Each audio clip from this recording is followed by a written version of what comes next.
Hi, and welcome to a brand new episode of Sippin' Tea with Suzanne. It's the season finale, you all. If you don't know me by now, I'm positively Suzanne. I'm not sure what's happened if y'all don't know me, but it's okay. But I'm excited for this season finale because I have not one, not two, but three phenomenal guests on the show. And like, if you tuned in a little early, you saw us cracking up back here because it's always better before the live, right? Behind the scenes, like, one day we're going to graduate and have an audience, but for now, it's okay. But I'm excited to have with me Miss Jennifer Hernandez. Thank you. Welcome back. Thank you for having me. Super excited to be here. Anytime. Miss Evelyn Toney. Hello. And Mr. Sean Harris, who's always the lone man. That's my role in this one. With a bunch of women, but I will say this, Sean makes women feel safe, and he's one of those dudes that you definitely want in your corner. So that's why. And when I ask, you keep saying yes. So We don't say no to Suzanne. you're my people. So but no, listen, thank you. I really appreciate all the loyal viewers and subscribers who tune in week after week, who recommend guests, who interact, and who engage. I really appreciate it. These guests I bring for you. I want you to be inspired. I want you to take advantage. I want you to connect with them. I want you to have resources, because I think this world was built for all of us, and some of us have more advantage than others. But so when you see folks like these people in the community, connect with them, and if they don't have the answer, they will connect you to someone who does. And I've got to shout out our executive producer, Mr. Paul Anderson, who makes the magic happen week after week. Thank you. So he has a few titles, but he's EP today. EP today. But I was really excited to do this season finale. When I was thinking about it, I'm like, I didn't want to end it with just one guest, and I was thinking about like the different guests and just like the different experiences that you guys have and what you bring to the table. And what I really want to talk about, because it's something that has been coming up consistently in my world, and I do a lot of networking events and see, it's just healthy friendships. And I think it's important sometimes as adults to have those. And how do you build relationships, and relationships that's based on mutual interest and respect versus transactional relationships, and then community engagement. And then, so I thought you guys are perfect for it, but based on what you do, you guys all do different things. So I think there's no one in the community who doesn't know you guys, but I'm going to give you guys an opportunity to just tell us what you do, who you are and what you do. Sure. So I'm Jennifer Hernandez. I own a marketing agency, Gem Marketing Solutions. We've been in business for 9 years. We've been providing affordable marketing solutions for small businesses, and now morely focused to nonprofits, trying to amplify their impact. And community means a lot to us. It's like the backbone and pillar of Gem Marketing Solutions. We're always trying to make a difference in all we do. All right, awesome. Thank you so much. Thank you. When do you make 10 years? September, next year. September? Oh, next year. Yeah. So they do a big I know. I mean, I'm ready to go by myself. Definitely. Hi, y'all. I'm Evelyn Toney. I am the VP of Business and Community Development for Bay State. And what I do is I like to empower people financially when it comes to like banking, owning your first home, investment, commercial. That's the business side. On the community side, I like to give back my time. I like to empower, uplift everybody, and be able to give you the tools that you need to be successful. All right, thank you.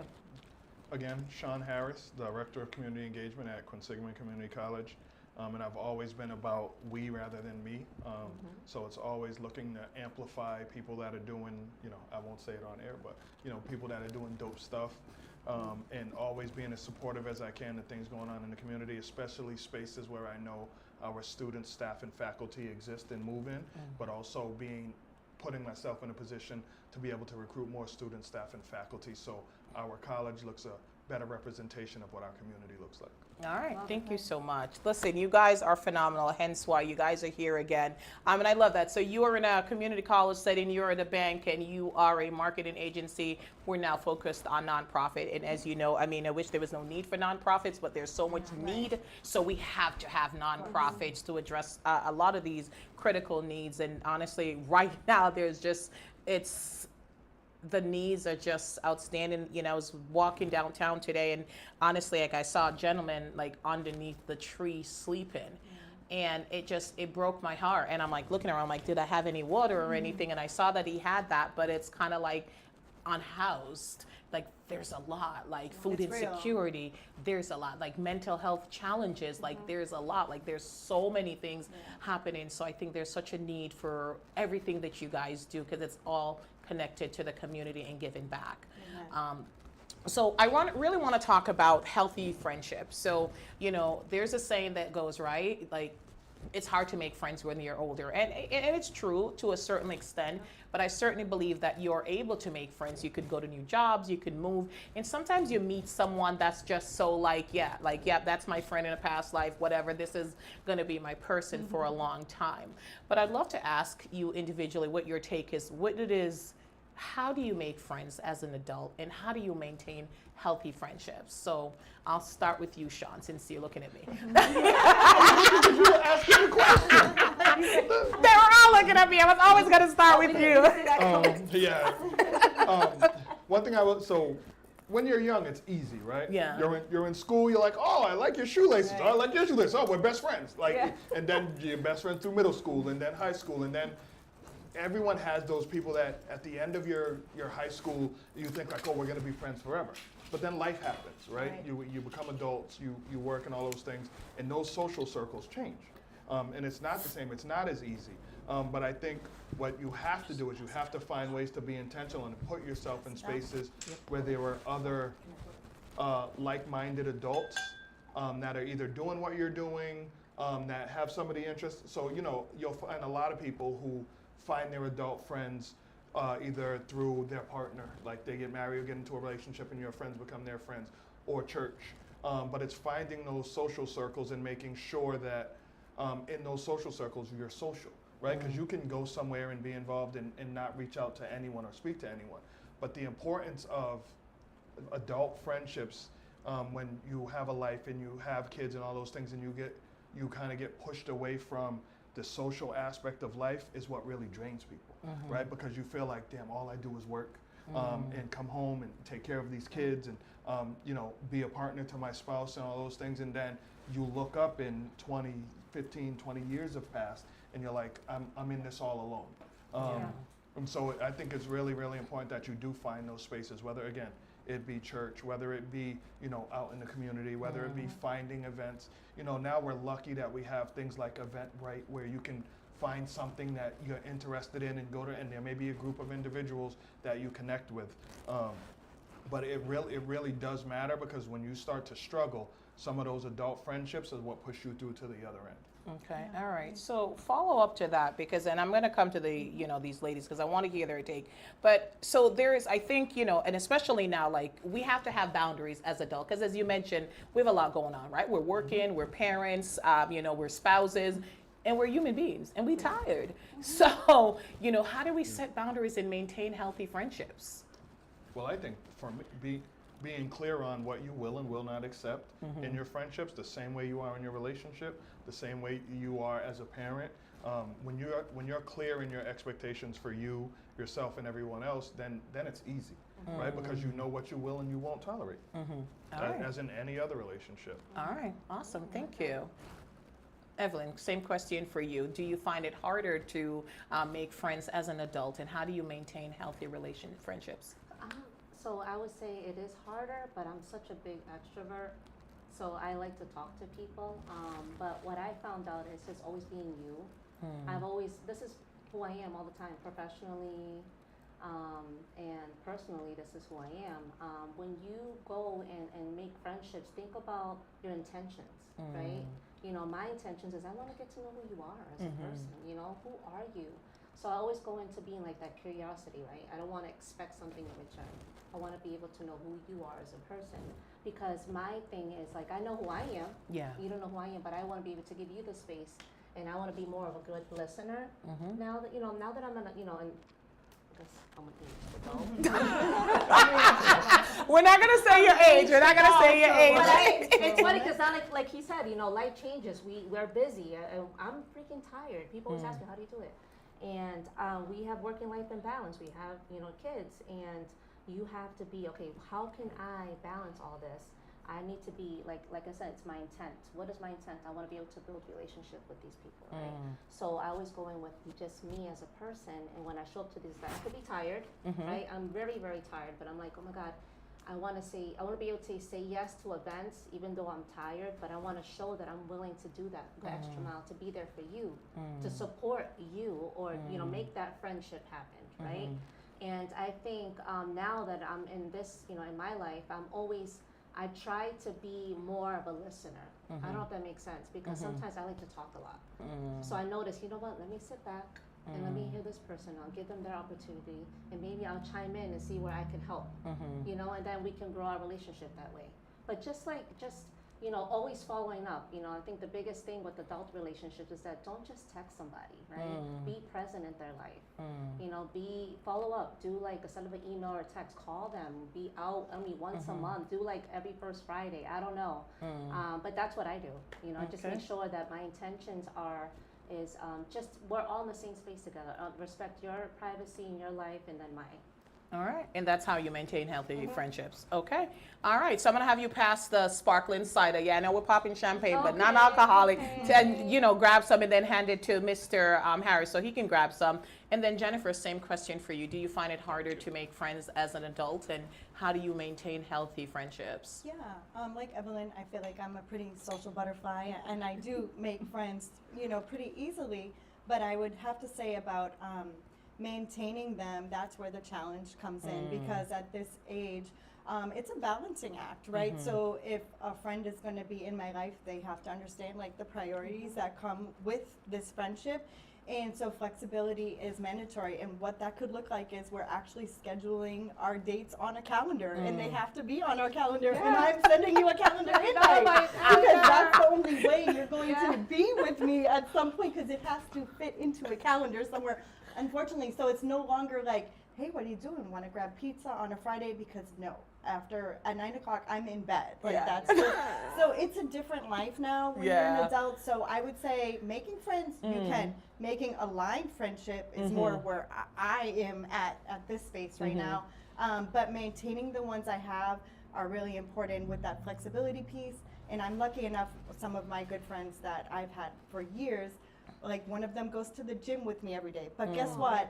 If she wasn't in that fitness lifestyle, I would never see her. So that's an aligned goal friendship, right? Yeah. So thank God, I'm very thankful for that. But other than that, I think maintaining those long-lived friendships, it takes work, and it takes a lot of understanding. No, absolutely. No, you're right. Because again, it's not like we're not in our teens or, wherever we could just, or our 20s, right? We could just jump and do things. It takes planning. It's okay, who's going to pick up the kid? Who's going to do this? We can't fly to New York for a weekend. We'd love to. I love it. We have friends that are not married or don't have kids. Right. I was like, well, that's where the understanding part, having friends that really understand that's going to make the longevity of the friendships at this point in adulthood. And they respect you. I'm pretty sure we can count how many friends are like that, and they understand. I can count them on my hand. And then we have our friends. I'm like, whatever. Yeah. But no. Also, I think not taking things personal.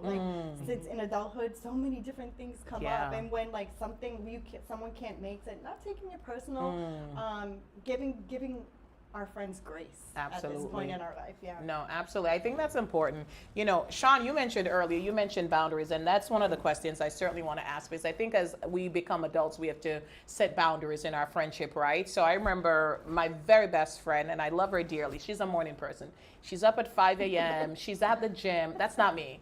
And, I'm a midnight person, and I'm up at midnight, and 9 o'clock, she is done and shut down. And she would call me in the morning. It's beautiful. She would call me to when she's driving to work after 6 and after 7. And I was like, girl, I might be awake, but I don't want to talk. I was just, and she wasn't offended, but I was at first I was she really wants this moment. And I was I just can't do it. I don't want to talk that early in the morning. Boundary. I did. And she was good. She was like, oh, I didn't know. I said, I love our talks. Just not at this hour. Not at 6 a.m. in the morning. I don't blame you. So have you ever had to set a boundary with a friend, and how did they react to it? And did it shift the friendship? Yeah, actually, well, a ton. But so one of my boundaries is, one, don't call me at all. I hate talking on the phone. Really? You're a Oh texter? my God. I was talking about texting. If you're not on fire, I do have one friend, my best friend who lives in Pittsburgh. Yeah. And when the phone rings, I know it's because Pittsburgh. I know he has a great story. Okay. But he knows like that's what he calls me for. It's, you know, sometimes just to check in. So we do need those check-ins. So I'm cool with that. But one of my boundaries is that like you can't just call me at any time. Like I can't. And I just Is it can't. your do cell phone dying. or your work phone? Either one. You can be my friend, but don't call me. I don't You know, answer. it's funny, I don't even think I have your number. I don't answer my work. I have to get in contact with him on LinkedIn. Tom has your number. Yep. What the So, hell? so I will say, and yeah, obviously we've had to, I've had to create some boundaries because I did have friends whose lifestyle was totally different than mine, right? And you know, the background that I come from, a lot of dudes that I came up with never made it out of the streets, right? And when we decided to do things differently, for some of them, they couldn't comprehend why we didn't want to do things the way we used to do them. And I had to be clear, like, I have kids, like, this ain't the road that I'm going down. I'm not willing to be in the streets, you know, no more. I'm not willing to be at this spot fighting and shooting or any of those things. So I had to be real clear on that. And if they're true friends, they get it. You know what I mean? But you have some people that were kind of hangers on, oh, y'all ain't real no more, and all of that kind of stuff, which, you know, it is what it is, and you don't feel bad when you lose those kind of people. So you do have to, but again, I always say this, and you know, I stand on who I am as an individual, and if it doesn't fit the paradigm of how I am and how I move, then we just can't rock with each other. But I've been blessed, like super blessed, that almost 2 years ago, I started my Men of Color Dinner Club, right? And once a month, we have a different, like, we're at the point right now where we have 60 people in our group chat. Nice. You know what I mean? And it's Guess all, who's a member? My husband, my brother. There you go. and it's all men of color, and a great example is that we have a group chat that has 60 people in it, right? If you miss a day of the conversations, you open it up and there's 400 messages that you missed of people going back and forth.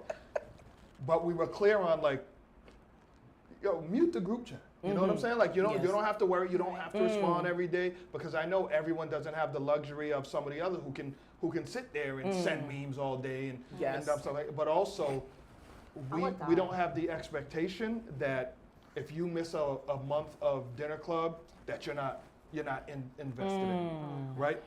Like we see you where you're at and we love you accordingly.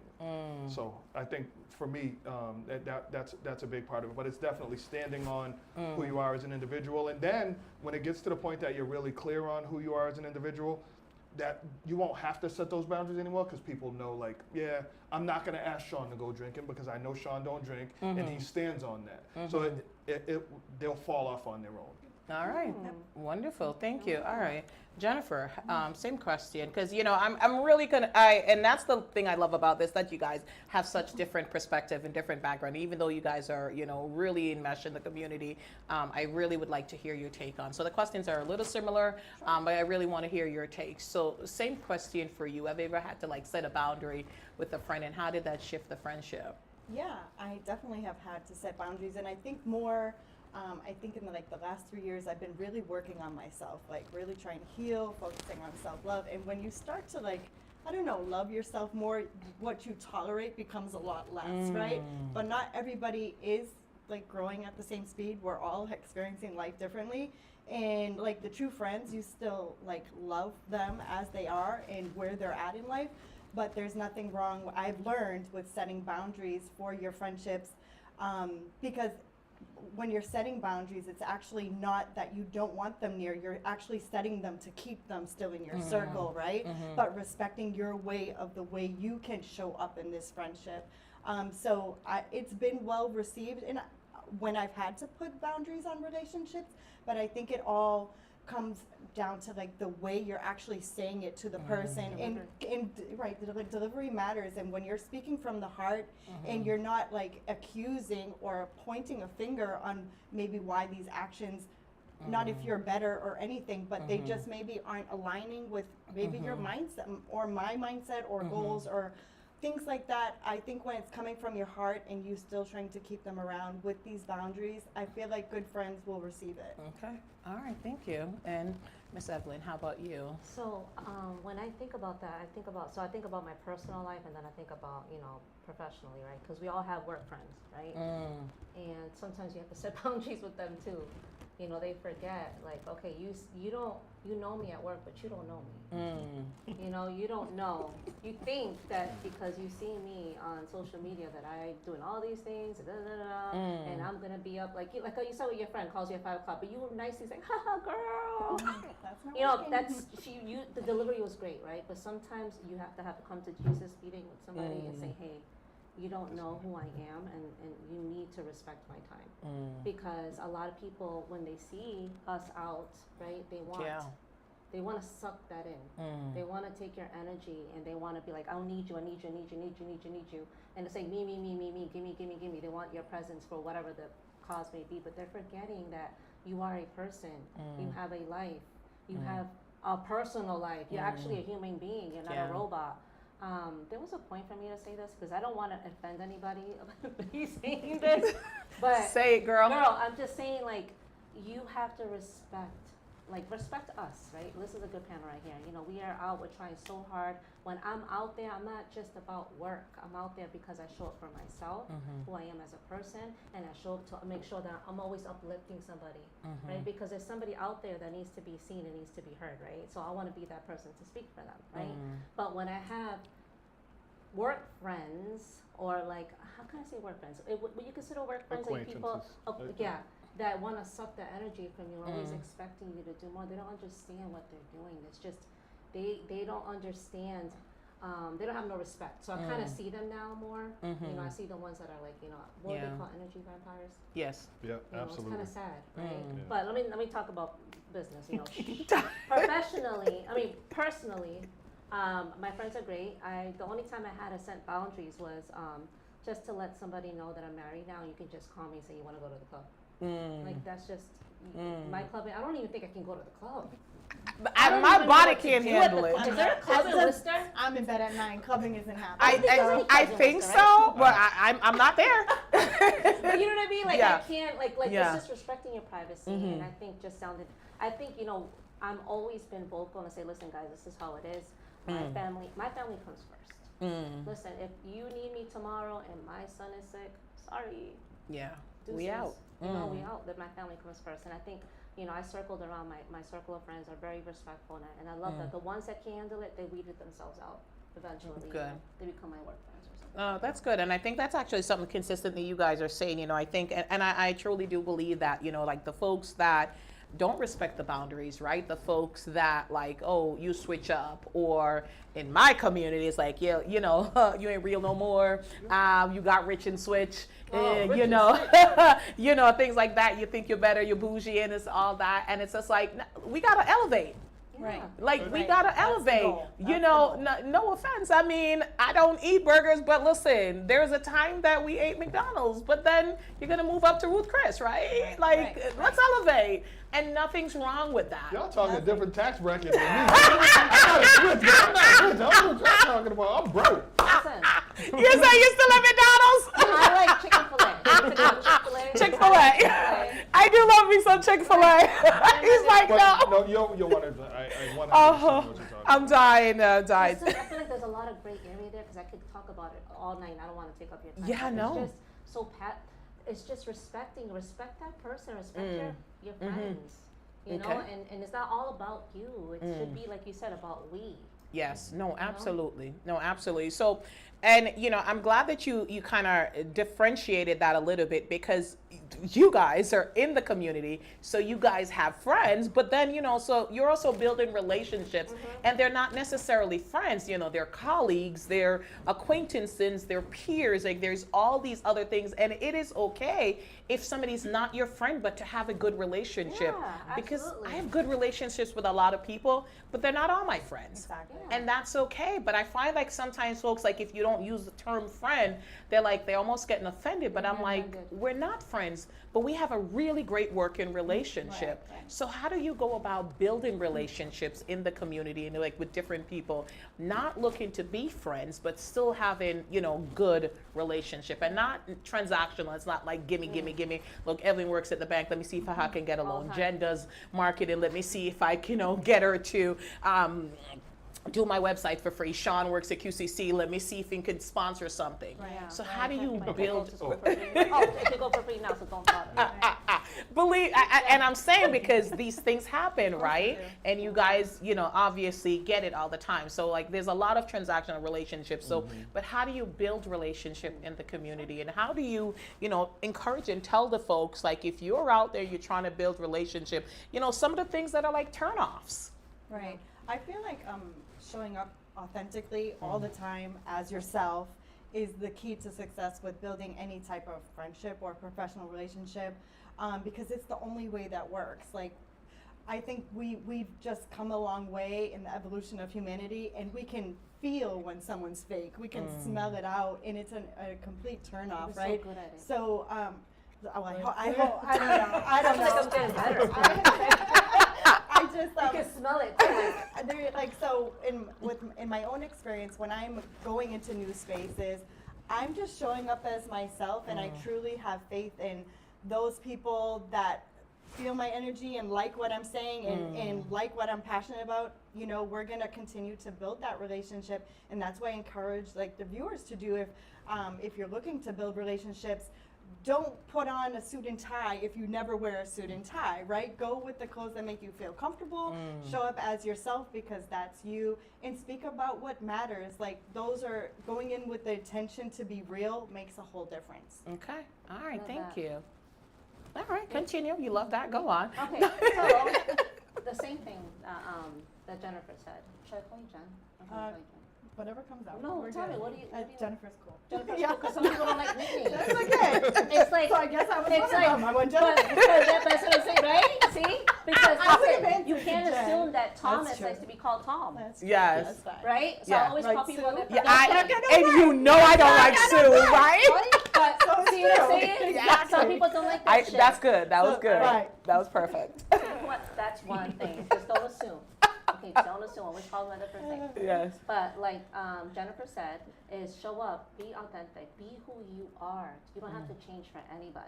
Be consistent, and trust is huge, because you want to build those relationships out there, right? And I always say this, but it's like, stay curious, right? Stay curious about finding out who they are. I'm just like me. This is just me in general. I like to just know you. I want to know who you are. I'm always looking about, I feel like I'm always talking about myself, and I know who I am, and you don't know who I am, but I want to hear about you. How are you? How are you doing? How can I help you? How can we build together? You're going to go out there and trust and believe. Do you always get this? I want to get out involved in the community, but I don't want to go by myself. Yes. It's like, you're going to know somebody, trust me. Just don't have that mindset.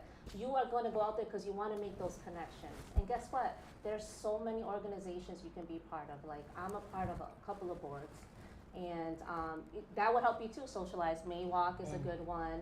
I'm a part of Adelante. There's a lot. I don't even want to go through it. So I don't even want friends to talk smack about me. Like, oh my God, how many boards are you on? Like, don't even. I don't even want to go there. I but, couldn't even tell you. But with that being said, I've made a lot of connections doing that. Just go on, you don't even have to be a board member. You could just be part of a group, like Committee member?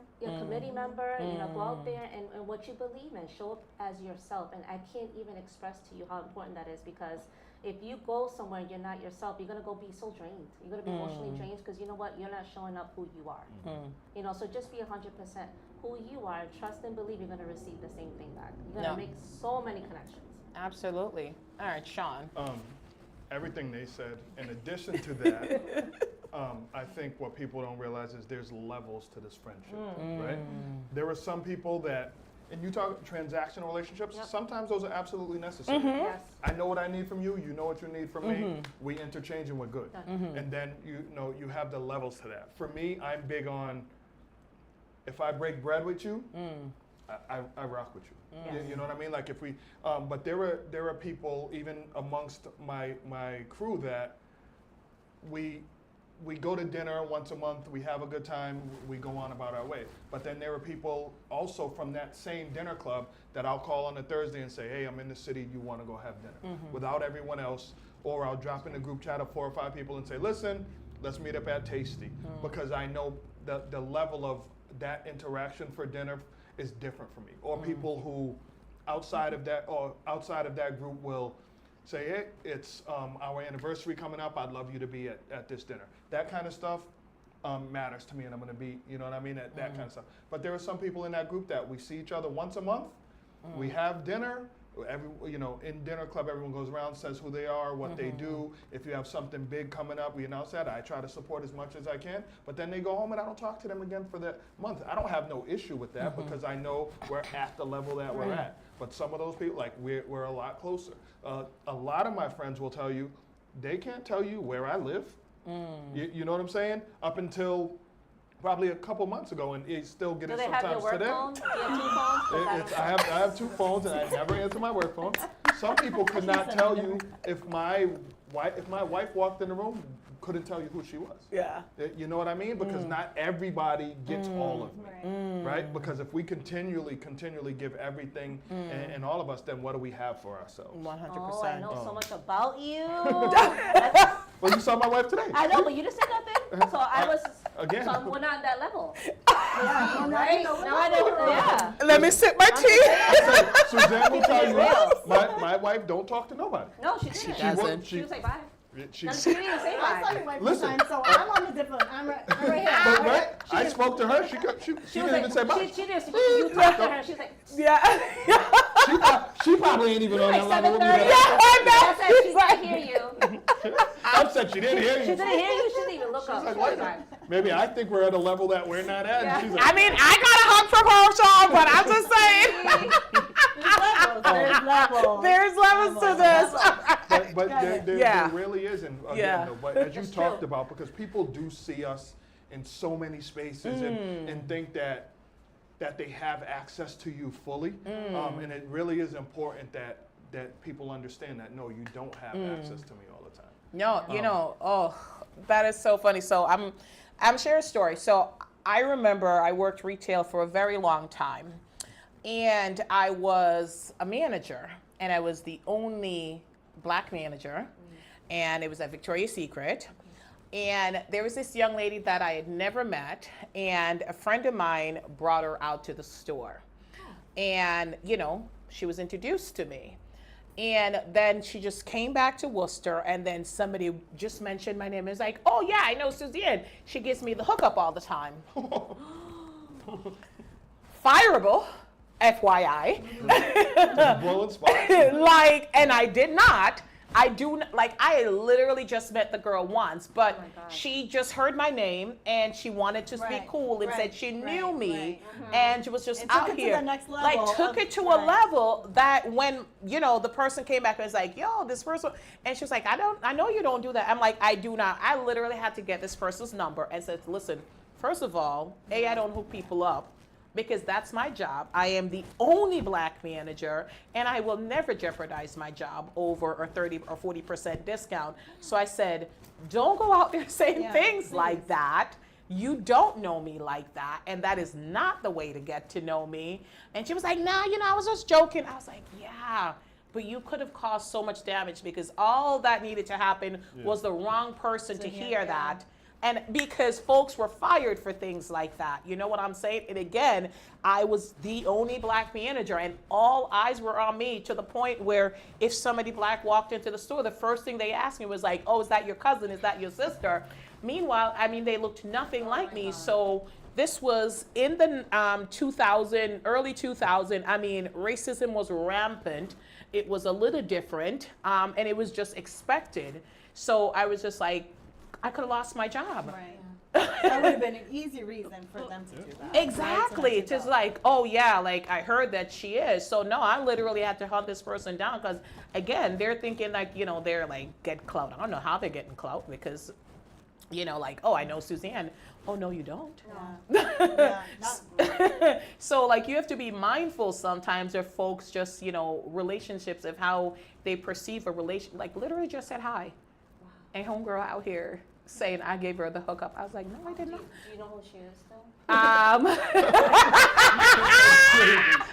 like you. I like you. We're not gonna write it down. We're not gonna write it down. You need me to talk to her? Yes, I handled it. Sounds like you did. I did. Straight up, I addressed it immediately because I will address something immediately because I don't personally chase rumors. Like, you're gonna believe what you're gonna believe, but something like that, I knew that could come back and cost me a job, and it's not true. So I was like, okay, like, kill this right now. So I handled it, and I see them once in a while, pass them on the street, and we're not friends. We've never friends. Nothing against her. No. Yeah, she is still alive. I don't know. Oh. I hope you learned your lesson. People name drop me all the time. Yes. Like it matters. I'm like, yo, I don't have no power. Hey, I don't know why you that's- keep saying my name. And they're like, oh, I met someone who knows you. Exactly. And I'm like, It nah, could cause harm. I do because not it's know like, who But you that are a is. celebrity. Yeah. Though. I know it's good to Jim's say you know what- Jem, right? are. Like Jennifer, like, I know Jennifer Hernandez, yeah, right? I know Evelyn, Toney, I know Sean Harris, but again, it's the context, how they use it, and what they say, and who they're saying it to, and then they don't know you. Maybe But they then just you look, met you. You look nuts when someone goes back to that person like, yo, do you know so-and-so? And you're like, nah, who? I met this cat once. Like, I Yeah. don't know them like that. Then they look crazy on that, not Yeah, you. like, So, what's wrong? but No, I have people who will call the advising or registrar or Yeah. financial aid and be like, oh, Sean Harris told me blah, blah, blah, blah. And I'm like, no, the hell I didn't. Sean did not tell you to call and check on your student rebate check. Yeah. Nah, chill with that. Yeah. Right. Like, mention our names in rooms of opportunities, but I like, love that. yes, I love that. but Definitely don't name do. drop Yeah. if it's shady. Like, like, Yeah, oh. just be cautious the way you're using Thank you. the people you meet's name, not just us, just in general. Like when Absolutely. you're using people's name, if you're using it for like your personal advantage, you might want to kind of reflect on that. Is that the best decision? No. And would your friend or person that you Yeah. just met appreciate that? No, absolutely, and I get it. We all people want. I mean, I don't. I believe in working hard, but like you want a leg up, and you're like, oh, I met them randomly at a networking event. I don't use someone's name unless you have explicit permission to, because it could damage a relationship Yeah. before it even starts. Because I'm gonna be very wary of you going forward. I wouldn't be able to be friends with you after that. I can't trust you. Yeah. Yeah, a good example is that actually I use is like introductions. Like Mm-hmm. sometimes I'll meet someone. I do this a lot. I'm always connecting people. Yeah. But I never just go and blandly connect, go in an email. Like I'll give them a heads up. Do you mind? And you've actually done this to me too. It's good practice. Like using people's names and connecting others is great, but permission, like, do you mind if I connect you to, I think goes a long way as well. No, Oh, yeah. absolutely. Yeah, And it 100%. depends on what they want. I mean, it was like, it's opportunity. If somebody says, I'm looking to know about mortgage. All right, let me, like, hey, Evelyn, it's okay, cool. Sean, Jennifer, things like that. But it's, Giselle has this great saying, Giselle Rivera Floyd. She was like, I don't want anybody to pick my brain. So, I'm not going to say, Jennifer, I met this lovely person who wants to pick your brain. I know, I've heard Giselle say that before. Yes, Yeah, she yeah, says that. yeah. And I've actually, I don't know if I've ever used it before, but a lot of people have used that term with me and they say it, but then, you know what, if you really, really think about it, because as you said earlier, there's only so much of us that there is. And if we are constantly giving, and in the roles that we're in, we do constantly give, and I love to give, but we also have to have boundaries within ourselves to be able to step back and says, like, I need a moment. I know you can't pick my brain. Like, there ain't nothing left right now. Yeah. Definitely. I think that phrase like kind of gives off kind of Yeah. that sour taste in your mouth, like, oh, you're just going to use me for my information. But I feel like putting boundaries up when those type of things Yeah. happen. And hey, maybe we have a free 15-minute call, absolutely. an introduction call, and then let's see where it goes. But yeah, time is very valuable. We Oh. can get it, especially when you're working for yourself. And it's just like, yeah, having those boundaries. But it comes back to us. I feel like having them. Yeah. Because other people will kind of suck. Yeah, yeah. They'll be a They sponge. They respect want to your be a time. sponge. Yeah. She said Yeah. she nailed it. It's like they have to respect you. Yeah. No, It's very absolutely. They will treat you how you allow them to treat you. Absolutely, 100%. And that's it. So one piece of advice that you would give to someone who's looking to build healthy relationships in the community. One piece of advice, Sean. They said it several times. They did. Authenticity. Okay. It has to be authentic. you can't move in fallacy, right? You can't continue to wear the masks or none of that. It has to be authentic. Because you can, but then those relationships start off as a fallacy, right? And eventually it doesn't work. And it, for me, it has to be authentically me, because when it gets to a point that, you know, we're quote unquote friends long term, I need to know that I can trust you with who I really am. So it has to start that way from the beginning. Okay. All right. Thank you for sharing that. All right. So I wanted to shift a little bit. I want to ask about, because again, you know, you guys are in the community. What was it for you, Jennifer, that really made you want to be in the community? Yeah, I feel since when I was making GEM, I really was trying to put part of our mission to giving back, and I actually have to show up in the community to do that. So finding missions that matter to me, so like volunteering at like EBS, going out there, or becoming a member of the chamber and going to their networking events. Those were encouraging spaces that I know I could make a difference and make aligned connections. All right. Awesome. Thank you. What was it that drew you to community work? Honestly, it's who I am. I mean, if it wasn't from my community, that's who I am. I am who I am because of my community, right? I grew up in, born and raised in Worcester. I had organizations like Girls Inc. and Boys and Girls Club that was actually my lifeline. You know, like I had an immigrant mom, like we spoke about before. And, I had a sense of, my community was there, like Mari, like I told you, Mari, when her parents first started, they were my community. They were like my lifeline too. And I feel like you got to remember, like, that's who I am. Like, I can't express to you, like, I want to give back because it's in my blood. It's in everything that I do. And I do it because it's authentic. I do it because I love what I do and I believe in my work. And I feel like I want to be able to uplift, and I want to be able to be that person, that be your voice and say, hey, you know what? I see you and I want to support you. Sometimes people are out there and they want to do good things, but they don't know how. Yeah. Just, be yourself and do it one step at a time. You don't have to be everywhere. Trust me, I can't be everywhere. I can't. It looks like I am. It looks like we are, but we're not. We're trying to divide and conquer. Like, you know what? Actually, I'm going to call you and say, hey, Sean, you want to go over there and I'll go over here? And I'm like, Jennifer, you want to go over there and I'll go over there? Oh, you go over there, we'll just divide and conquer, right? Divide and conquer. But that's a community. Yeah. That's the community that you build, and I'm so big on that because that's who shaped me as who I am as a person today. So someone It's literally. the people. It's the people. Oh, absolutely. It's Someone the literally just texted me a minute ago, like, "Oh, you going to the NAACP meeting?" And I was like, I can't make. For me, it's different, right? As when I was young, through school, and when I got out of school, I really didn't give a damn about the community. Like, I was all about the streets. Like, I wanted to be outside, I wanted to be downtown all the time, wanted to be acting up.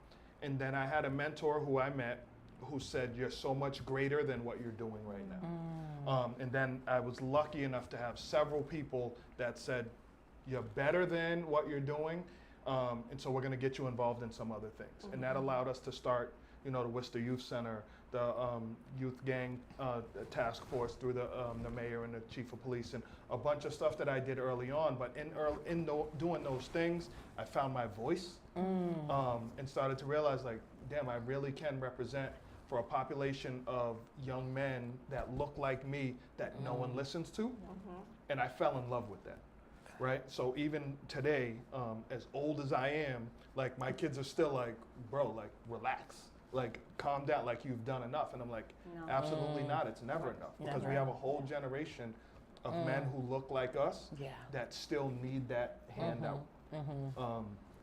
So for that, for me, it's been that. And then, and I knew this was going to happen to me. God gave me a daughter early on. So when you talk about my support for how I step up for women's events, how I try to sponsor as much as I can and all of that, it's because I know I want to be the model for her of a supportive man in her life regardless of what happens. And now, I was telling Ev earlier, my daughter's 31, and we, best How old were you relationship. when you had her? Just curious. Oh boy. If I'm 45 and she was 31, I'm playing. No. No, I'm older than that. No, I'm older. Oh my God! But so This is from cider, the by the way. time she was little. Like Khadija always been like, obviously, I know it sounds messed up because I have 3 kids, but that's my baby, right? No. So wait, your baby's 32? No, she gets it.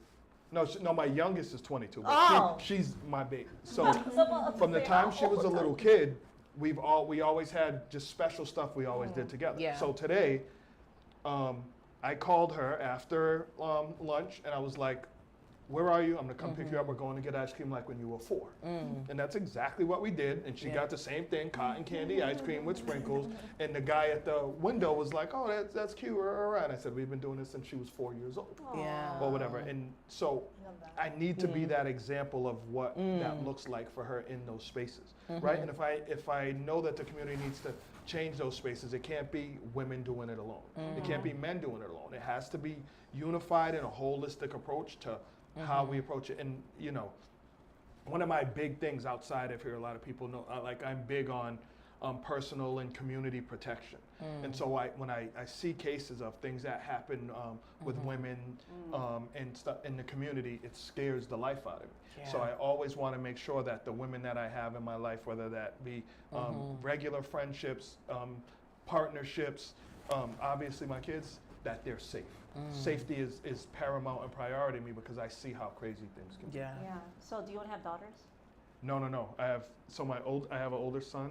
Khadijah's my daughter, and Karan's my youngest. Oh. And so we were talking about earlier, like the things you couldn't do because you had kids and stuff. Now my kids are grown, Yeah. so I'm outside all the time. So I now can you have be no outside. excuse. Now, like I don't have to rush home. You know what I mean? So I can. Yeah. So now when my friends She call, could I'm be like, good yo. at 7:30. Come at 8 Yeah, they're like, now when my friends call, I'm like, yo, you want to do something? I'm like, guess what? Yes, I can. yes, you can. Someone Yes. actually First. hit me a little while ago. It was like, yo, the salsa thing tonight at outside by Franklin Street. You gonna meet me there? Oh, And it's when I was like, outside? yeah, tonight Ooh, is you That'd be outside. Went nice. to that though, No, no? but it would be probably nice cool down. Yeah. later on. Yeah. Well, you made a good That's point. nice. You said that you like to show up to these women's events, right? Because you have a daughter, right?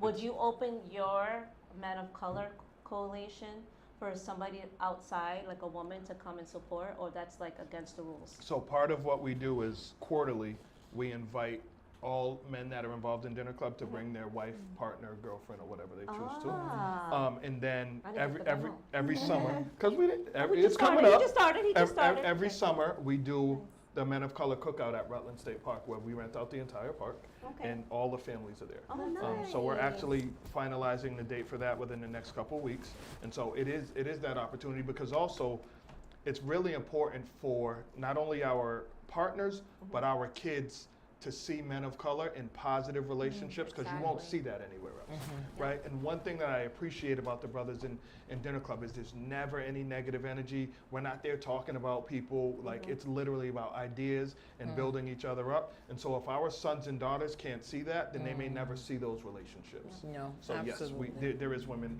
that pop up at Dinner Club stuff. Good. What I love about that is that you're not just intentionally going to not only being in the community, but you created a healthy community. Yeah. You know, and that's inspiring. That's See? amazing. No, it is. And Yeah. I can speak to Dinner Club because, you know, my husband's a part of Dinner Club, and my husband do not go outside.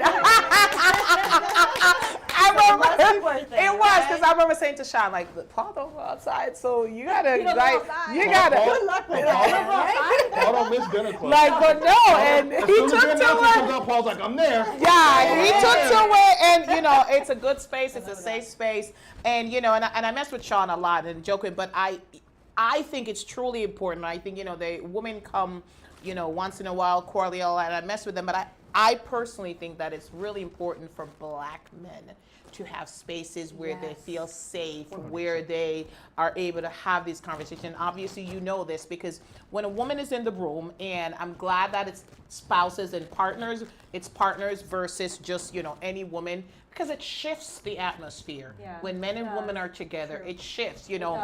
It does. Who's It's sucking it in, vibe. who's trying to make cute, who's talking to who, like, Trying and to be cute. it happens. It happens. It happens. You know, men are attracted to women, women are attracted to men, folks are attracted to, you know, each other. So I think it's important to have those spaces because as a woman, there's a lot of spaces that we go and I don't want men there. Yeah. Because, not because I'm anti-men, it's because that's our time. Like, there's things we need to talk about that. I don't want them to here. And I'm sure they do too. right? Exactly. Some of the months when I'm like, if people are interested in bringing that spouse this month, Yeah. they're like, nah. And I'm cool. I'll Actually, you know wait what's till the funny? cookout. I can totally see And- Tom saying that. I'm okay that's with why- it yeah, because that's while he's at dinner We- club, I'm watching Bridgerton. And we deserve that space, and part of the Yes. modality behind it is that for a lot of us, we're always on. Like we have to always be something, the Yeah. provider, the father, and this gives us an opportunity to not be that, to Yeah. just sit there and eat and laugh and go home. Because there's no ask of dinner club other than you pay for your food and you tip your bartenders. Yeah. We ain't asking you to sign up for no newsletter and all of that, but brothers will have stuff that they will put in the chat, and we support as much as we possibly can, but it has to be organic. It'll never come from me as the organizer saying, yo, I need you to do this, this, and that. But we have some brothers that are in tech, real estate, business. So I know that if I'm sitting at the table and I'm like, damn, I think I need to pick up a commercial property, I know someone who's at that dinner club that I'm only gonna hit him, right? Oh, that's good. Instead of looking outside of that circle. So our group chat, they'll literally say, yo, do you know a man of color who's a plumber, a welder, who's all of these things? Because we have 60 men that have reach into different areas, authors, judges, lawyers, like I said, all of those things. So we can move within I love our that. own community and make sure that we know it's a trusted relationship. No, absolutely, absolutely. All right, so one of the things you actually said while you were talking, talked about mentors. So I'm going to come to you, Jennifer. What role has mentorship played in your life per se? And do you have mentors and do you mentor? Yeah, both. I definitely wouldn't have been here without mentorship because you don't know what you don't know. And it's a lot, you can hit success a lot quicker by being able to like learn the wisdom of others who have walked the path before. So I highly encourage mentorship. And there's so many, established and successful people that are willing, and just having you actually, if you are trying to do something and you see someone who is successful in doing that, don't hesitate to reach out, because a lot of times there's just so many, ups and downs in journeys to get certain places. And like me, myself, I have many marketing agency owners that have opened up in the last couple of years. I've invited them to have lunch with me. We sat down, I've talked about my struggles, the reality of it, what's the expectation.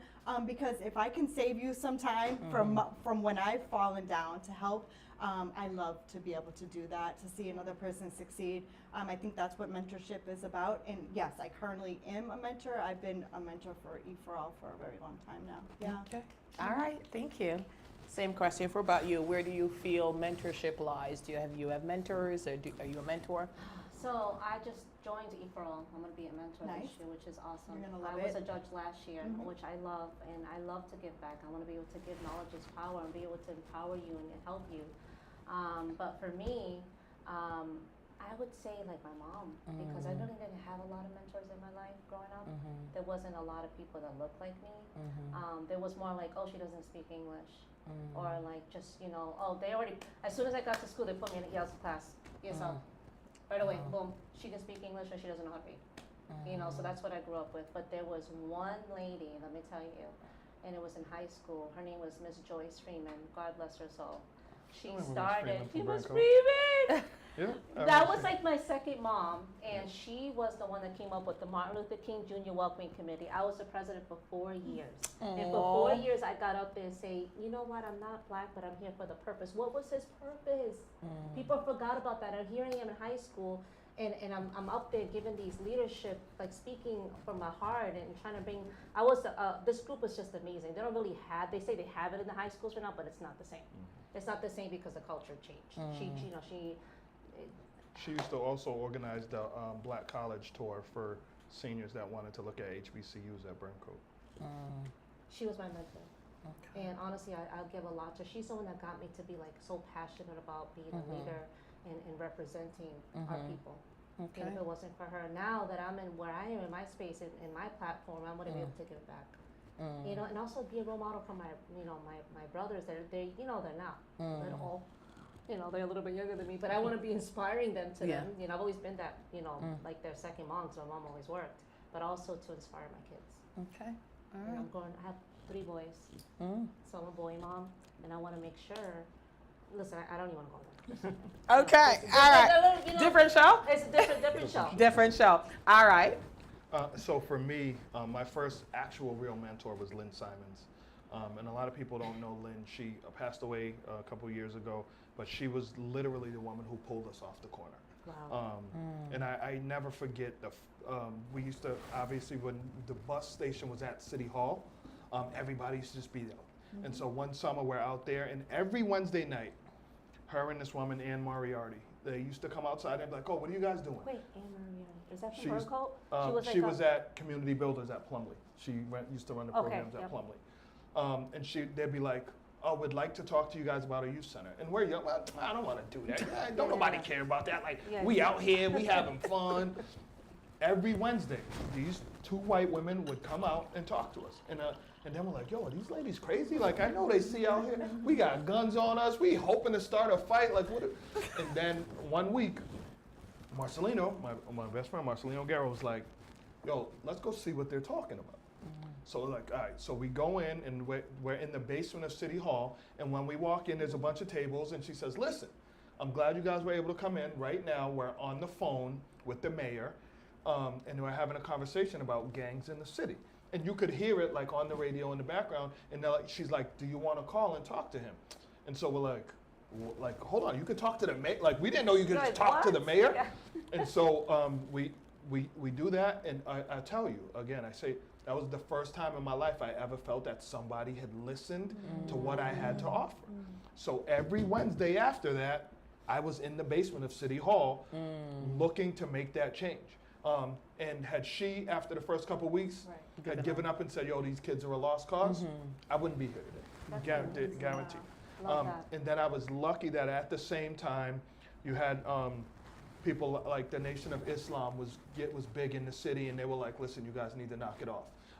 Mount Sinai Church used to feed us when we didn't have food when we were on Preston Street. So individuals that reached out to us that said, you guys are better than what you're doing, absolutely changed it for us. But hands down, Lynn and Ann were the most two pivotal people in my life and to me being whoever I am today, because I wouldn't be here. That's I'd a be dead or blessing. in jail. What a That is a blessing. Okay. blessing. Wow, that is a Look at that. blessing, and that's why it's so important for you to mentor and give back. And I do. We have a thing Yes. called the New England Leadership Development Institute that the college runs. I mentor for a couple people that have gone through that. I do a lot of informal stuff. And believe it or not, our director of mentoring, Kaylin Lewis at the college, I mentor him for the Leadership Institute. So I'm a mentor to the mentor director. That's But good. also Everybody needs a even mentor. Yeah, everyone and also does, you know? even at my age now, I still look for the wisdom from other people who have been somewhere that I've never been. So it's always a thing. And some of those relationships are far more informal, where it's just we sit, we catch up, and all of that, but it's not documented where there's no notes or anything. Yeah. But if without mentors, I absolutely wouldn't be where I am today. No, absolutely. There's I think there's so many dope people like in Worcester that we know are in community, you're right? Like it's not always a formal relationship, but there's some women that I really truly look up to, and I'm like, I'm intentional about telling women that they're doing well. And hey, and I'll ask advice, something, but I'm like, I like to see when folks are succeeding. I like when people win. Me too. Like it's Makes just me happy. it does. I don't get the mean girl mentality, the envy mentality, because it's like what they have is truly not yours. Yeah. It can't be. Yeah. Like we're different. I always say to people you can't walk in somebody's shoes. Like the girl, my neighbor, size 5, literally size 5. The tough part is, right, people gatekeep because for so long, people Yeah. in our communities have felt powerless. Yeah. So when we get a little bit of it, we Yeah. feel like I have to hold on to this and it belongs to only me, not realizing that we grow better together when we give to Yeah. everyone Right. as a collective, because we never win alone. We're stronger We together. can't. We're like, Yes, 100%. And it's tough. It's something that we see consistently, we ask, and obviously, I'm very positive, but when I see folks that are doing it, like you said, gatekeeping or things like that, I'm like, why? If more people know, if we had more doctors, if we had more lawyers, if we had more nonprofits or, mortgage lenders or, we could only be better, because you're going to think about 8 billion people in the world. I don't know. It's either gone up or gone down at this point. There's so much non-foolishness happening right now. But it's like, not everyone is your client. Not everybody is the person that you're going to help, because people hear messages differently. There's some people that I know that my energy is too much for them, and that's okay. That's not my people, Yeah, Right. it's true. and I'm okay with that. Right, yeah, just to piggyback off on that, about like gatekeeping, like people don't understand that, like, you know, there could be 10 gas stations, there could be 10 marketing agencies, there's 10 insurance companies, and there's a space for everybody. Mhm. So We you all gatekeeping, eat. like everyone, we can all win, because my people are gonna come to me, and those people are gonna go there, but don't gatekeep solutions, because when you're helping other people grow, you're helping grow our own community. 100%. Yeah. 100%. And you want the people around you to win. Amen. Because, I mean, you don't want to be the only winner in your crew, because how are you helping your crew? What is that saying, that if your people are not growing or something like that, then you're not in a group, you're in a prison or you're in a cage or yeah, something You're like not that? in the right group. No, not at all. Like, we have to do it. All right, so I want to talk a little bit about, because you guys have, we're not going to mention age, but you guys are over 20. Let's Age just one. say We're let's, middle-aged. let's just say that, I'm in my right? fifth decade. so Like, I'm yeah, cool, and that's good. But that with that comes lessons, right? So I find, so right now folks are, entrepreneurial is big, right? And folks are going back to work because, again, the life is hard out here, Yeah. right? So let's talk about the pivot. Have you ever had to pivot, and how do you encourage somebody that's afraid to pivot? I'll start.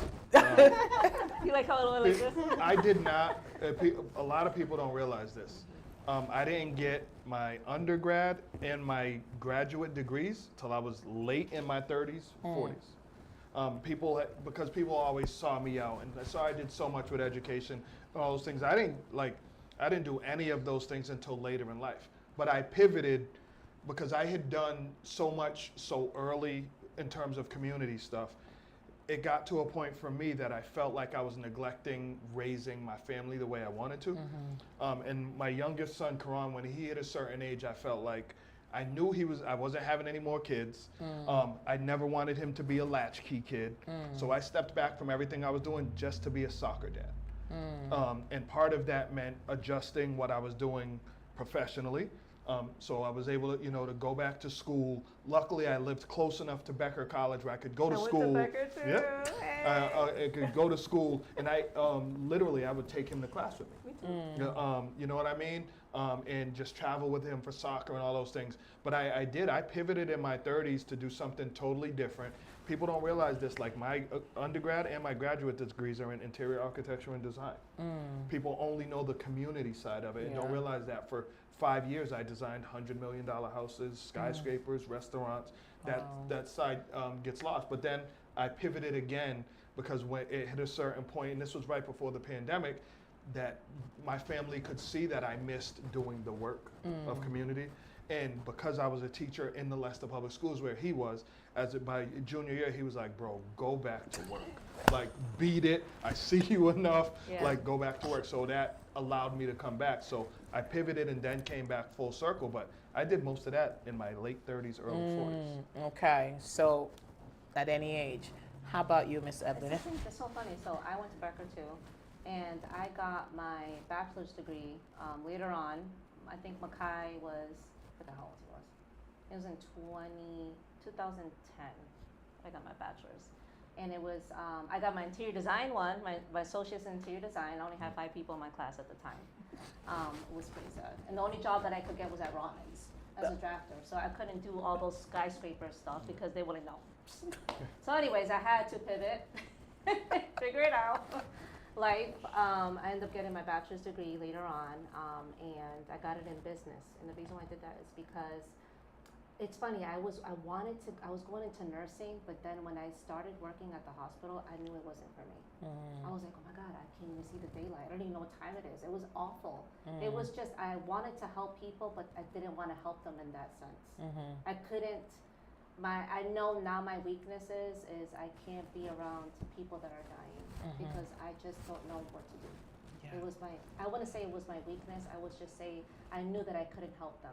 I would have hold their hand trust me, but I just knew that it wasn't for me. And I had to find a way, wasn't for me. So I turned it around and I ended up getting my bachelor's degree in business management, which is a blessing in disguise because I ended up in where I am today. And I am actually thinking about getting my master's degree right now, just because I have the time, I guess. I don't know. I would have figured it out. I don't know about the time, but I could recommend a great program for you. So let's chat. Exactly. Yes. But I don't know. It depends on where you are in your life. You just have to act on it, and then you make sure you make those smart decisions. All right, absolutely. The art of the pivot. Have you ever had to pivot? I'm the queen of pivot. I am the queen of pivot. Let me tell you, I'm not scared to pivot. I'm Good. not scared of change. And sometimes that could, look a certain way to some people, but I'm actually very proud of it because I'm not scared to fail.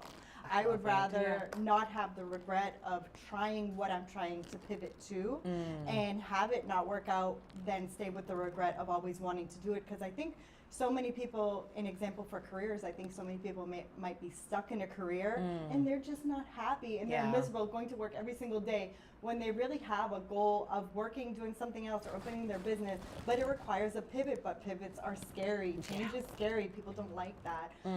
So I'm the queen of pivot. I definitely, when I was working at UMass for 10 years, I was working in marketing, and I was a full-time employee, almost vested. I didn't reach my 10-year mark. I was like at 9.5, and I still said, I was so like, I have to go out on my own and use my marketing skills to make a difference, because I was literally seeing business after business in our city closing after they just had opened. Like, this is not cool. So that was probably like my biggest pivot, just leaving that 9-to-5 world and starting on my own, not knowing what the heck I'm doing, but going after the dream. So pivoting takes courage, right? But believing in yourself and finding strength. And if you don't have it within yourself, having your village kind of be that support system through the pivot, because it's scary. And most recently, I pivoted again with GEM. We used to serve small business owners. Now we're going towards nonprofits.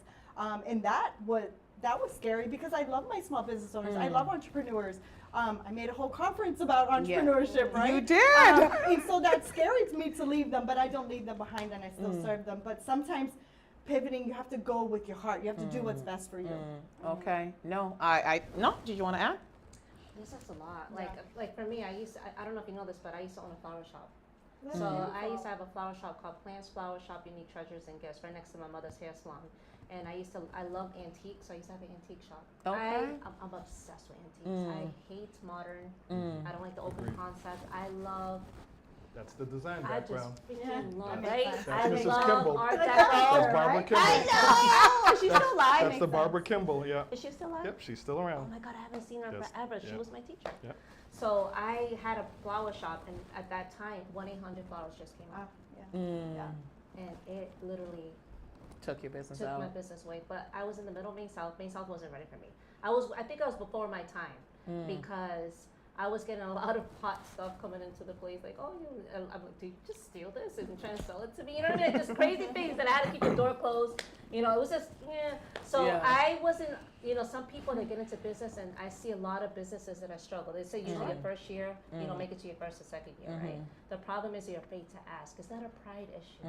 Remember, there's people out there that's going to help you. Like E4Hall is a good resource for you. I didn't have that at the time, but I wasn't afraid to say, you know what, I can't do this. I didn't have enough money to keep my doors open. I didn't have, you have to remember, you have to pay the light. You have to pay for inventory. You got to get out there for marketing. I had all those things. And at that time, I was a single mom. So I had to pivot and say, you know what, I'm closing these doors down. I'm going to figure it out.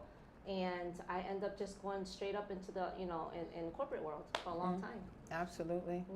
No, we can't be afraid of failure, and I think, and it was the biggest, it was the best thing Your that I've blessing. ever did. I learned from it, and now when people ask me, is it okay to fail? Because sometimes those yes. failures are the biggest things that happen to you. The best things that happen because of something like this. You learn from your mistakes. Find the lesson. Always Exactly, find that's the lesson.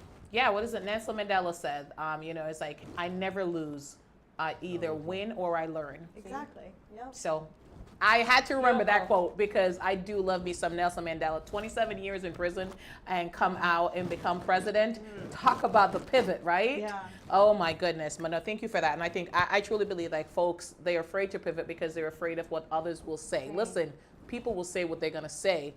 Do what you need to do. Create your own definition of success, because what's successful to you is not successful to someone else. And folks will always say things, like, oh, like, your doctor's like, oh, you're not a OBGYN, you're not a neurosurgeon. So they will always put other things for you to climb. And if you're consistently trying to please others, you'll never hit it. Just do what works for you.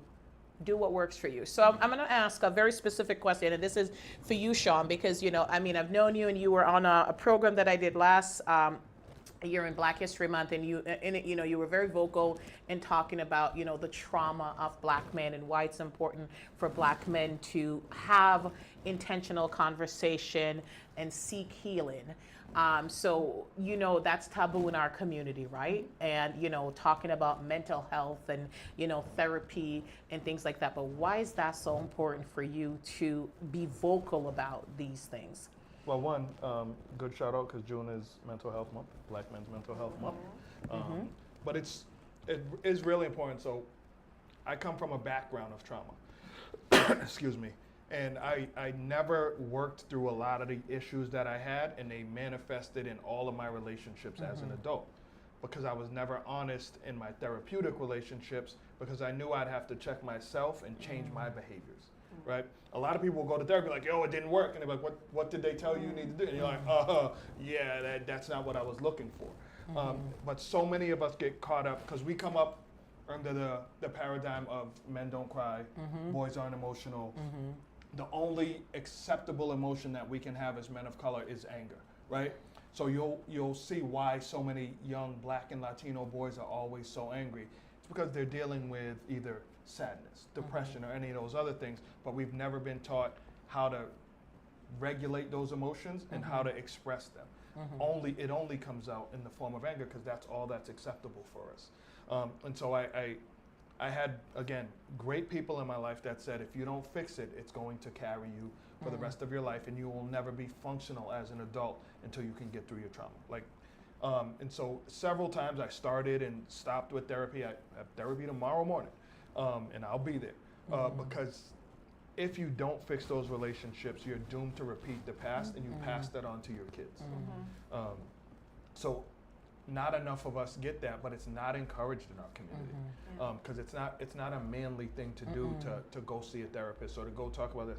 And one of the biggest things in the Black community is, we don't tell family business to nobody, right? And then we're 5 generations deep of these nasty family secrets of family molestation, childhood trauma, domestic violence, all of those things that are literally built into your DNA. It's proven that you can never grow as an individual if you're dealing with constant generational trauma. And so I was forced to do everything I could to break those cycles. And if we don't, then we just have generations of men of color that are just reliving them. And if you look at the world where we're at right now, we have a population of boys 11 to 19 that absolutely have no fear. A lot of them don't care. Some, like, even when we were young and coming up, there was a code of stuff. Somebody they don't care anymore, right? No code. And if we can't fix those boys, there's a plan for them regardless, right? 100%. Funeral homes will never go out of business. Prisons will never go out of business. Regardless of how the stock market looks, private prisons is a stock that's always up, and it's our boys that fill it, right? So if we can't fix those boys, then those industries will always exist. But more importantly than that, then our communities will always be in turmoil, because now we have women that are in charge of raising all these boys because their fathers are dead or in prison, or they're alive but they're dead emotionally and they're high on the streets and all of those things. And you have it, regardless of what people say, and I support single moms 100%. It takes a man to raise a man, right? And mothers can do the best that they can, but there's some stuff you just won't get from a woman. You may get the message, but you won't get the message. So if we don't fix that, we're in trouble. And this is, where however many generations deep we are, and that hasn't changed. But I'll tell you right now, it's getting progressively worse, and it's really, really scary. So if we can't fix the fathers, we can't fix the sons. Okay. Well, thank you for that, and thank you for being vocal about that, and I appreciate that, and not feeling shame and just saying that. And I think folks hearing you talk about that, Black men hearing you talk about that so vocally, and somebody that they look up to, because it's street credits, right? Like who's keeping it real, who's gangster, and all of that, and to hearing somebody that they look up to speaking so openly and vocally about therapy and generational trauma will hopefully let them say, like, if Sean could do it, I can do it. Because you're right, it's getting progressively worse, and we are only allowed anger, and it makes it even worse because we're seen as a threat. Black men are seen as a threat, and there's so many things that are working against you. Don't be one of the things that are working against you, right? So thank you for that and for your honesty. And it's Black Mental Health Month, the month of June. So do something, take care of you. All right, so I have a very specific question for you. So the last time you were on the show, you talked and you were very vocal about your beginning, where you came from. And I appreciate that. And I think I highlighted that to you. You talked about, the challenges that you face growing up poor and growing up, in the projects. And I think a lot of times folks, when they have made it to a certain level, right? Because one looks at you and one sees success. They don't talk about that, and I think we do ourselves a disservice when we don't talk about where we came from, so others can see, like, hey, she came from there, and there she there, and they could see themselves in you. So why was it so important for you to be vocal about your beginnings? Because especially more than now than ever, right? There's a lot of not just little girls out there, but anybody that grew up, with your mom, single mom, poor. I mean, we didn't have anything. From the last show, I know you probably didn't see it, but I saw it. you did. Okay, so I don't have to get into the poorness of the poor. Okay, so you get it. So wow, it makes me sad and it makes me emotional because I want to make sure that people know everybody has a story. And it's funny because I was just talking to my friend about this. I'm not gonna put her on the spot, and she has a good story too. She's like, why is it that everybody wants to hear my story? Why is it that I always have to tell my story? I was like, because you have a story, and it's a fucking story. What if you didn't have a story? You'd be blah. You know what I mean? I wish I didn't have a fucking story, but my story's brilliant. It's my superpower. It's who I am and who I am today because of my story. And you know what? When I tell my story, a lot of these kids can relate, like, wow, I can't believe I do that. And when I go out there and speak to the kids and I tell them where I come from, and like, oh, I live in Plumley. Oh, I know so-and-so. Oh, I go to see your brother cuts my hair. They see me out there and say, listen, guys, this is how I did it. You're not alone. I was like, I was using the resources at your age, barely any resources, and now we have so much out there. We have so many things out there that we can use. We just don't know how to utilize them. And it's sad because a lot of these kids, we have them in school, and we have those great teachers, we call them name teachers that we loved, right, that are great mentors, and they're gonna push you to do good, but then guess what? We don't have you at home. So it's at home, right? So we can tell like your stories, like my story, and like my friend's story, or your story, and they're reminded at home, like, wow, this so-and-so did it, I can do it too. It's important for them to see that because there is, you are, how can I say that? Just because your parents did something and it makes you sad, or if you had abusive father, shame on them. That's what they did. That's what they chose in their life, but it doesn't have to be the person you are today. Some people, it's hard for them to flip tragedy and just those awful things that happen to you into they make it into a negative. They want to end up doing drugs. They end up going into being, just terrible in school. But a lot of people, it's hard to flip and say, you know what, I'm going to take all that negative and make it into my superpower, because those are all the things I don't want to be. This is who I want to be. Okay. So I think it's important because I lived that. I took a lot of that negative, a lot of the stuff that I had to deal with, I turned it into my superpower. A lot of people I don't even know that know about a lot of things that I've gone through. Okay, I can't believe. I was like, I can't either, but you know what? I can talk about it without crying. I can talk about it. I can actually share my story and say, hey, you know what? You know what? It wasn't my fault. It was their fault. So they made those choices. My choice is I'm going to make sure that I'm going to be the best person I am. And I'm going to use it as my superpower. All right. So it's important to tell your story. And if you don't want to tell your story, then you don't have to. you know, but it's important because there's people, they're waiting to hear your story and make a difference. Absolutely. I mean, I appreciate the fact that you told this story. Think of how many people were moved by that, because again, yeah, we're not born like, you are the VP at a bank right now, right? And, when someone who looks like you see you, they're like, oh, I'll never be like Evelyn. But that's not the message you want to send. You want to like, we came from Plummer Village, we did this, we had opportunities. And I think that is more inspiring than to say, like, hey, and not was okay if you were born rich. Power to you. But, You can make your own story. You could make your own story. Exactly. Make a story, be inspiring, be like that person. Can I tell you a fun fact real quick? Yeah. So one of my good stories is when my brothers and I, we were forced to go to the Boys and Girls Club, right? And after school prayer, because my mom had to work, whatever. So I didn't like going there because at the time, they only gave you one cookie and one, milk. So I was always hungry for more cookies, right? But they had a store, and we couldn't buy anything at the store because we didn't have any money, right? So everything was like, I remember they had the pretzel sticks that were long, they were like 5 cents. And me and my brothers were really, really hungry. So you know what we decided? Me and Willie did this. We were like, Ev, you know how to like draw and stuff and like make stuff. Let's do something. So Willie made paper airplanes. I colored them real quick, and then we sold them for 5 cents. Girl. We bought mad snacks. And I will never forget it. Mad snacks. Oh my God, I can just imagine how excited you guys and were. Because Mike, my younger brother, he was just chilling there. Me and Willie always protected Mike. Michael is the youngest, but me and Willie always, since a young age, that's what we do. It's like, you know what? If we gotta get that, this is what we gotta do. Right. We were selling paper airplanes. I don't even know what these kids had 5 cents. The young But we took the entrepreneurs. 5 cents from these little kids and we got mad snacks. That business Those brain are was stories born. that people need Yeah. to hear. Like, we had to pivot.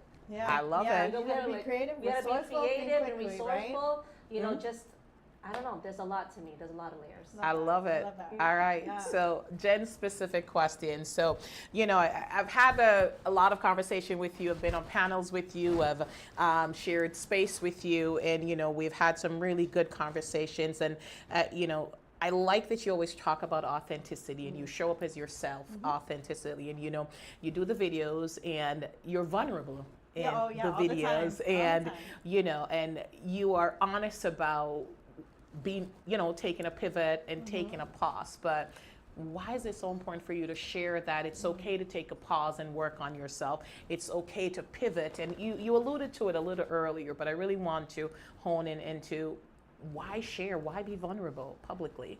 Yeah, great. I think it being vulnerable and sharing my own story and sharing my pause when I've needed to pause, my pivots. One, that's me showing up with my authenticity, being transparent. I'm a transparent person. And when you own your story, nobody can tell your story for you. You tell it yourself, right? And I'm proud of the changes, the decisions, the times I fall down, the times I've paused.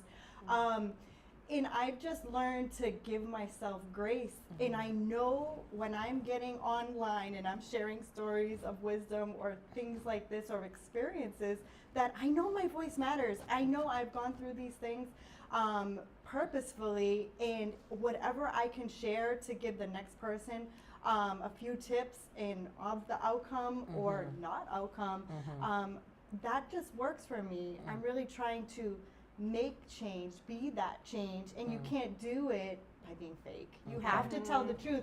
I never show up online like I got all my stuff together, because I don't. And guess what? None of us do. Not We not all even a have little our bit, own, girl. right? We all have our things that we're going through, and they just look very different. But you never know. Like, a lot of times I share stories, like random stories that I feel in my spirit that I need to share, and I will get a DM message. The other day I was talking about I didn't have enough vitamin D, and then I got a message, a DM like, hey, I know X, Y, and Z.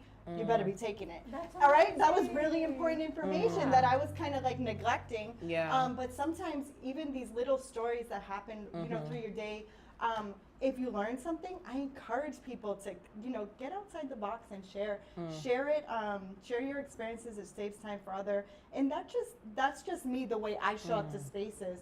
I wouldn't accept any other way. Okay, I love it. Well, first, thank you all so much. I can't believe it's been an hour and a half. It's almost time. I knew the producer was going to pop up, and I was waiting for the hand to let me know, like, Don't play that. like wrap it up. Go outside. He was like, wrap it up. So I knew, but I'm so grateful that you guys said yes to come on the show. And, just based on the interaction that, I posted last night and so many people, because you guys have such powerful stories and folks want to hear it. So we are on the season finale. I just want to give you each about 30 seconds to a minute to just really leave a message for the community of encouragement. Just leave a message of encouragement for the community. So since I'm always starting with Sean, I'll start with Evelyn. Oh. See? No. No, that's worse, 'cause then I have to end the show. I am not that. How did you end up sitting over there? Like, what? He should have been in the middle, right? I would have balanced it out. Oh my goodness. That's okay. Listen, I can't tell you enough is that just don't change who you are. Be who you are. I think you heard it with all of us today, is show up who you are, right? Because we need to see you, and you feel like, how can I be that person to go out and make a difference? Well, guess what?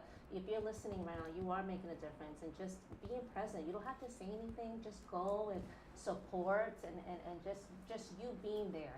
It makes a big of a difference. And trust and believe that you end up seeing one of us. You're definitely gonna see her, everywhere, because I love her. I mean, when you see her, I gravitate to you, and I just have to follow you. Like, sorry. So the biggest thing is that just be 100% you, right? Because honestly, that's the best way to build relationship, is trust, being consistent, and being authentic. All right, thank you. Love that.